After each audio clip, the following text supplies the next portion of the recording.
चलिए जानते हैं दिन भर के सिलेक्टेड काम की बहुत ही महत्वपूर्ण सिलेक्टेड खबरों को सिर्फ 10 मिनट में 50 बड़ी खबरों को। लेकिन वीडियो के आगे बढ़ने से पहले अगर आप लोगों ने हमारे चैनल को अब तक सब्सक्राइब नहीं किया तो सब्सक्राइब करके नीचे का बेल आइकन को जरूर प्रेस कीजिए। देश भर में इन दिनों मानसून बारिश जमकर कहर बरपा रही है। कई राज्यों में बाढ़ जैसी स्थिति हो गई। हिमाचल उत्तराखंड को लेकर राजस्थान तक चारों ओर जल प्रलय की तस्वीरें सामने आ रही है। पूरा भारत इस बार अपना 78वां स्वतंत्र दिवस मनाने जा रही है। वहीं पंजाब के मुख्यमंत्री भगवंत सिंह मान इस बार जालघर में राष्ट्र ध्वज फहराएंगे और देश को आजाद करवाने वाले को सलामी देंगे। राजस्थान सरकार की ओर से सभी सरकारी अधिकारियों और कर्मचारियों के लिए जरूरी आदेश जारी किया गया है। इस आदेश के अनुसार अब किसी भी राजकीय काम में जूम मीटिंग ऐप का इस्तेमाल नहीं किया जा सकता। यूपी में रजिस्ट्री और प्रॉपर्टी के बंटवारे को लेकर योगी सरकार ने नए फैसले लागू किए हैं। अब आपको फाइल लेकर कोर्ट के चक्कर नहीं लगाने पड़ेंगे। योगी सरकार संपत्ति की बिक्री और खरीदी के लिए ई रजिस्ट्रेशन लागू कर दिया है। एकनाथ शिंदे गुट की शिवसेना के नेता संजय निरुपम ने कहा कि उद्धव ठाकरे महाराष्ट्र के बारिश प्रभावित लोगों को दरकिनार कर अपनी सीएम बनने की महत्वाकांक्षा के कारण दिल्ली गए हैं। उन्होंने कहा कि उद्धव ठाकरे विधानसभा चुनाव में बेहतर डील के लिए दिल्ली गए हैं। ऐसा लगता है कि उनका बारिश से प्रभावित लोगों की जगह राजनीतिक हित पर ज्यादा ध्यान है। बांग्लादेश में हिंदुओं पर हमले को लेकर उत्तर प्रदेश के सीएम योगी का बड़ा बयान आया है। सीएम योगी ने कहा है कि भारत से उनके कई पड़ोसी जल रहे हैं। बांग्लादेश में हिंदुओं पर अत्याचार हो रहा है। जो गलतियों से नहीं सीखता उसे कीमत चुकानी पड़ती है। हम सबको मिलकर आगे बढ़ना है। सनातन धर्म पर संकट से निपटने के लिए एकजुट होना होगा। बांग्लादेश में शेख हसीना सरकार का तख्ता पलट हो गया है। वहीं देश में अभी भी हिंसा फैली हुई है और कई जगहों पर हिंदुओं के मंदिरों पर भी हमला किया गया है। इसका वीडियो सोशल मीडिया पर बीते 2 दिनों से वायरल हो रहा है। अब इन वायरल वीडियो के सामने आने के बाद सियासी बयानबाजी तेज हो गई है।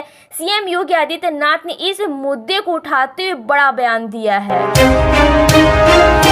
उत्तर प्रदेश में भारतीय जनता पार्टी ने कार्यकर्ताओं में जोश भरने और उन्हें मनाने के लिए अब नया प्लान लेकर सामने आई है। माना जा रहा है कि लोकसभा चुनाव में खराब परिणाम की वजह से यही थी कि पार्टी कार्यकर्ता नाराज थे।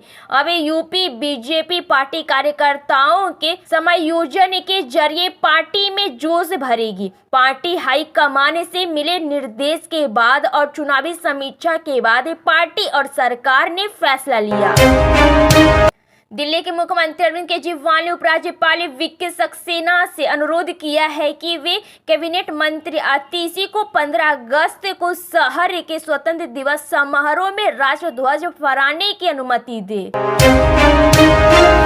सेना यूबीटी प्रमुख उद्धव ठाकरे ने कहा है कि बांग्लादेश के हालिया घटनाक्रमों से दुनिया को संदेश दिया है कि जनता सर्वोच्च है और सरकारों को उनके धैर्य की परीक्षा लेना नहीं चाहिए।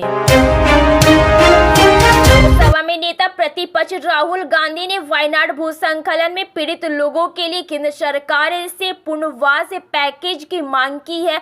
लोकसभा में राहुल गांधी ने कहा है, मैं कुछ दिन पहले अपनी बहन के साथ वायनाड गया था और मैंने इस त्रासदी के बाद हुई दर्द और पीड़ा को अपनी आंखों से देखा। पेरिस ओलंपिक में भारतीय पहलवान विनेश फोगाट को 100 ग्राम अधिक वजन होने के कारण आयोग घोषित किए जाने के बाद आप सांसद संजय सिंह ने ओलंपिक बहिष्कार का आह्वान किया है। शेख हसीना सरकार के पतन के बाद बांग्लादेश में व्यापक पैमाने पर हिंदू अल्पसंख्यकों और उनके घरों, व्यापारिक प्रतिष्ठानों और संपत्तियों को निशाना बनाया गया है। बांग्लादेश की कट्टरपंथी पार्टी जनता-ए-इस्लामी ने खुद एक बयान जारी कर हिंदू अल्पसंख्यकों को निशाना बनाए जाने की बात स्वीकार की है।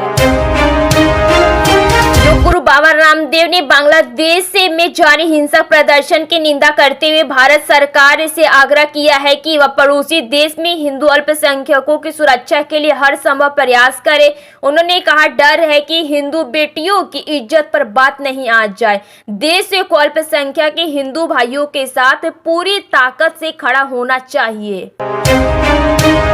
सरकार पर बजट में निम्न और मध्य वर्गीय की पूरी तरह उपेक्षा करने का आरोप लगाते हुए कांग्रेस ने राज्यसभा में कहा कि उनके कार्यकाल में ना तो आमदनी बढ़ी और ना ही मजदूरी बढ़ी, बल्कि केवल अमीर लोग ही और अधिक अमीर होते गए। दिल्ली शराब नीति मामले में जेल में बंद मुख्यमंत्री अरविंद केजरीवाल ने एलजीबीटी सक्सेना को पत्र लिखकर कहा है कि इस बार स्वतंत्रता दिवस पर उनकी जगह मंत्री आतिशी तिरंगा फहराएगी। दरअसल केजरीवाल को हाई कोर्ट ने सीबीआई के केस में जमानत देने से इनकार कर दिया है। वो वर्तमान में आतिशी एक साथ 18 विभाग संभाल रही है।